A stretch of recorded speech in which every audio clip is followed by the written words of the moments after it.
Gravar. Perfeito, tá gravando. Vamos começar nossa aula hoje? A gente fecha esse conteúdo hoje falando sobre antifúngicos. Nós viemos aí numa maratona de temas que envolvem os antimicrobianos. Dos antimicrobianos, nós vimos as principais classes dos antibióticos e a gente fecha hoje nos antifúngicos. O que seria antifúngicos? Primeiro vamos lembrar, gente, que quando a gente fala de antifúngicos, eu vou utilizar esse material aqui da doutora Kelly Ishida, que eu achei muito bacaninha. É simples de entender e eu achei bem ilustrativo. Eu já disse para vocês que eu sou visual, então quando eu vejo figurinha, na minha cabeça fica mais claro. Olha, fungos, quando nós falamos de morfologia, a gente tem que lembrar que os fungos tanto podem ser os fungos unicelulares, são aqueles que só têm uma única célula, ou os fungos pluricelulares. Dos unicelulares, nós temos os leveduriformes, e a gente vai lembrar das leveduras. São os principais exemplos, tá? Dos pluricelulares, nós temos os fungos filamentosos. E o exemplo mais comum é o bolor. Vocês conhecem, né, o bolor? O bolor é aquele fungo que dá, por exemplo, quando o pão fica muito tempo em um lugar úmido. Sim. E forma tipo aqueles fiozinhos. Então são fungos filamentosos. E esse levedura ou preto, né? É aquele kefir? Tá, parecido. Tem uns que são à base de levedura. Tem até suplemento à base de levedura, né? Porque ela é rica em vitamina do complexo B. Mas é um tipo de fungo, tá? Então, por que eu estou lembrando? Por que a gente está falando dos fungos? Porque a indústria alimentícia, ela utiliza esses fungos para a produção dos alimentos. Então, a levedura, que pode ser utilizada para a produção de bebidas alcoólicas, alguns fungos que são utilizados, aqueles fermentos biológicos para a preparação de pães, o próprio fungo, não sei se vocês já comeram, mas eu acho uma delícia, aqueles shiitake, fungo, que mais? Queijo gorgonzola. Os queijos gorgonzolas, camembert, roquefort, são queijos... Como é? Camembert de quem? Camembert e roquefort. Oh. São queijos finos, né? São queijos com fungos, mas que eles têm um valor agregado na produção desses alimentos da indústria farmacêutica, né? Tem uma importância ambiental, porque esses fungos, eles servem para a decomposição das matérias orgânicas, são chamados de saprofíticos.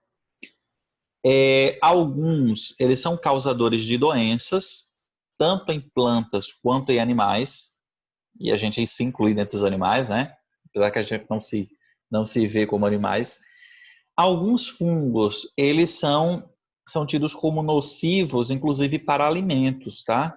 Então, fica a dica de quando vocês observarem parte do alimento que já está com fungo, nem sempre adianta a gente só tirar a parte que está com fungo, porque pode ser que partes, né, filamentos desse fungo e a toxina esteja espalhado por todo o alimento. Um exemplo é a aflatoxina do fungo da espécie Aspergillus. Ele está presente, por exemplo, em amendoins. É bem comum a aflatoxina e tem muita gente que tem alergia a amendoim, pode ser startado pela intoxicação, comer um amendoim um pouco estragado, com gostinho estranho, meio amargo, e aí o amendoim estava com aflatoxina de um fungo, né? Na indústria farmacêutica, os fungos foram importantes para a produção de antibióticos. Olha que coisa doida, né? Como é que é, professor? Os fungos foram utilizados para a produção de antibióticos, imunossupressores e hormônios. É verdade. Nas penicilinas, que a gente estudou ontem, na aula passada, vocês sabem a história da penicilina? Vocês lembram disso? Acho que alguém já deve ter comentado com vocês isso, né? Mas deixa eu rapidamente... João, foi meio que acidental a descoberta da penicilina. Fala um pouquinho Diz aí o que é que você já ouviu.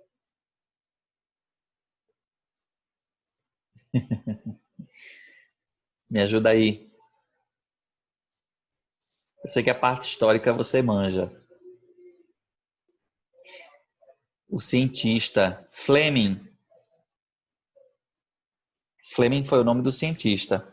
E aí, o que aconteceu nas pesquisas dele? Como é que ele se deparou com o antibiótico? Que ele descobriu alguma coisa. Opa, isso aí pode ser útil para o combate de bactérias. Ele derrubou um fungo sem querer. Onde é que estava esse fungo, pelo amor de Deus?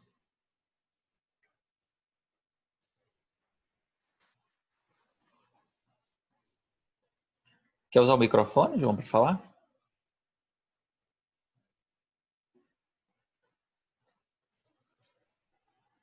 Foi, Ed. Foi sim. Primeiro antibiótico. Pode falar, João. Foi porque foi assim, ele estava fazendo uma pesquisa com bactérias Isso. e com esse fungo, que é um... Enfim, aconteceu um acidente no laboratório que ele deixou cair e algumas colônias de bactérias que ele tinha pararam de se reproduzir. Aí ele notou isso e fez, opa, peraí que eu tenho que estudar melhor. E aí ele descobriu a penicilina. Isso. Boa. Perfeito. Muito bom. Então, esse Fleming, que era o pesquisador, só para complementar um pouquinho, ele estava fazendo o estudo naquelas placas de Petri. Eu acho que vocês já devem ter ouvido falar. São plaquinhas de vidro, onde fica um meio de cultura, normalmente é agar esse meio de cultura, um meio gelatinoso, cheio de nutrientes, e as bactérias iriam se desenvolver ali naquela plaquinha. Acontece que por algum descuido, o Fleming ele não tomou cuidado na hora da manipulação dessas placas, e como essa placa ficou aberta por mais tempo no ambiente, vocês sabem que os fungos reinam no ar também, né? Nas superfícies. Então, em algum momento, caiu um fungozinho na placa que as bactérias deviam crescer. As placas foram levadas à estufa, que tem que ter uma temperatura ótima, ali em torno de 37,5, 38, para as bactérias crescerem naquela plaquinha e ele estudar as bactérias. Só que o que ele observou é que onde caiu o fungo, as bactérias não cresciam. Então, formou um halo. As bactérias se afastavam desse fungo. Onde tinha o fungo não havia crescimento de bactéria. E aí foi exatamente como o João disse. Fleming disse, opa, tem alguma coisa que eu preciso estudar. Por que as bactérias não cresceram ao redor desse fungo? E aí começou o estudo da penicilina, né? Foi descoberto a partir desse fungo aí, que o Fleming acidentalmente descobriu em seu laboratório. Então, quando nós falamos em micoses, vocês lembrem-se que as micoses tanto podem ser classificadas como superficiais, cutâneas, subcutâneas, sistêmicas ou endêmicas, ou sistêmico apenas. As superficiais são aquelas que acontecem no tecido e na parte mais externa, que é chamado de extrato córneo. Pode ser no pelo, pode ser no cabelo, tá? E as espécies mais comuns é a Malacésia fulfur, a Rorteia, a Piedra e a Trichosporum, certo? Quando nós falamos em micoses cutâneas, nós temos já porções queratinizadas de pele, pelo e cabelo. A Trichophytum, a Microsporum e a Epidermophytum. Eu não preciso que vocês decorem isso não, tá? Só estou explicando que tem níveis de infecções, das mais leves às mais pesadas. Os subcutâneos, eles começam a descer para tecidos mais densos, mais internos. E aí nós temos a derme, os músculos, tecidos conjuntivos. Infecções e micoses, né, endêmicas, inicia com infecção, pode ser pulmonar, podendo atingir qualquer órgão. Então, engraçado não, interessante, né? Engraçado no sentido curioso. Curioso é que muitas infecções por fungos, elas acontecem nas portas de entrada, boca e nariz, certo? Então, normalmente, quando tem uma inspiração que o fungo se instala e atinge a corrente, nós temos as infecções endêmicas por fungos. Sistêmico pode ser qualquer tecido, certo? Pode ter uma candidíase, aspergilos, Professor, zigomicetos. Oi, a impinge é uma contaminação por algum tipo de fungo, correto? correto. É, eu queria saber se a impinge ela pode ser considerada uma doença assim nervosa, onde quando você está com o sistema nervoso num grau de estresse de pico, ela estoura no corpo ou não? Excelente pergunta, Suênia. Excelente. Sim, normalmente as infecções, a gente chama elas de infecções oportunistas. Elas têm total relação com o nosso sistema psicoemocional, tá? Psicossomático. Essas infecções, elas acontecem normalmente quando a gente está num processo de estresse. E como é que acontece essas dermatofitoses? Acontece quando a gente está no nível de estresse, é liberado um hormônio no nosso corpo, né? Qual é o hormônio do estresse? Vocês lembram dele?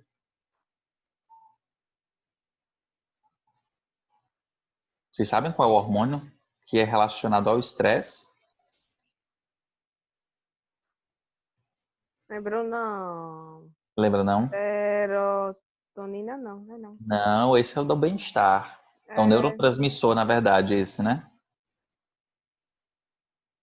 poxa, lembro não, professor. Começa com C.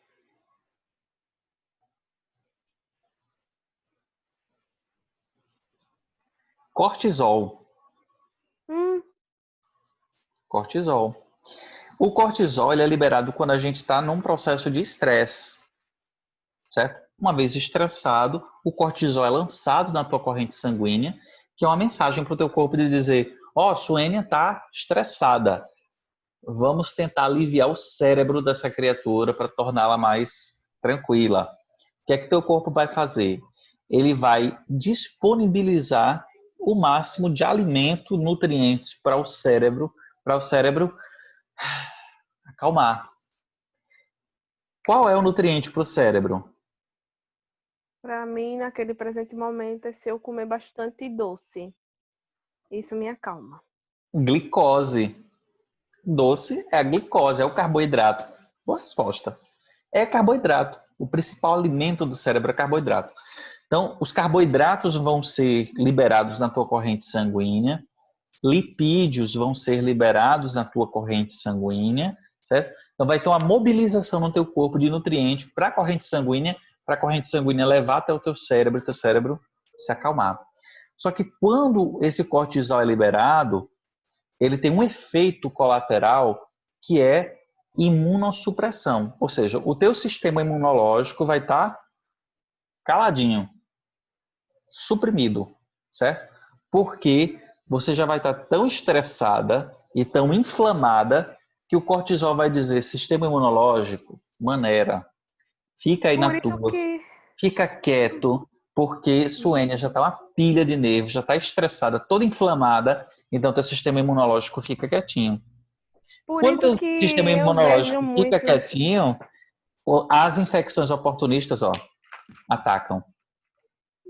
Por isso que eu vejo muito em academia as pessoas dizendo que tem que ter o controle do cortisol para que haja o. Como é? A questão muscular, a renovação. Hipertrofia. A hipertrofia, porque aí tu já estás num desgaste terrível já, né? O teu Isso, corpo. Agora eu isso. entendi a questão de controla teu cortisol. Tem como não, meu filho? Tem não. É isso, que legal. Mas é isso que acontece. Então, o cortisol, você controlar o cortisol, Só com isso aqui, ó. Caçou de Rivotril. não, pelo amor de Deus, vem com Rivotril, não. Vamos fazer aromaterapia, fazer meditação, fitoterápicos, muito melhor do que isso. Oxi. Não adianta não. Só se for massagem tântrica. Mas o que é que acontece? Deu para entender por que que quando o cortisol é liberado, o teu sistema imunológico cai, e, consequentemente, as infecções atacam. Então, eu vou pegar o gancho, Suênia, do que você está falando e colocar algo que acontece muito em hospital. Vocês acham que os pacientes no hospital eles vão estar tranquilos, relaxados, de férias, de boa na lagoa? Não. Ambiente hospitalar é um ambiente de estresse. Então, quando os pacientes estão estressados pelo isolamento, por estar sem a família, pela própria doença, o próprio cortisol liberado no corpo abala o sistema imunológico dos pacientes, fora alguns tratamentos que a gente sabe que também abalam, né? E as infecções oportunistas, se espalham. Então, é muito comum paciente internado, e aí é cuidado total, cuidado de enfermagem, não ter a mudança de decúbito correta, paciente que ficou entre as dobras com umidade, não houve uma boa higienização, o paciente desenvolver as famosas micoses, certo? E essas micoses tanto podem ser dermatológicas, quanto podem ser a nível endêmico, uma vez que ele é inspirado, cai na corrente sanguínea e se espalha no corpo inteiro, certo? Então é tão grave quanto uma sepse bacteriana. Então, sepse é um termo utilizado quando há uma propagação muito rapidamente a nível sistêmico, endêmico, ou seja, os teus tecidos eles vão estar em contato com esse micro-organismo, certo? Com esse fungo. Deu para entender? Não, parou? Foi, parou. Acabei de retirar aqui. Mas até agora tá tudo ok? Sim. Tá Sim. sim. Pronto. Eu vou só deslogar agora, porque eu tô com os minutos finais aqui do tempo do aplicativo e a gente volta na sequência, tá bom? Só o tempo de deslogar e logar novamente. Beleza? Até já.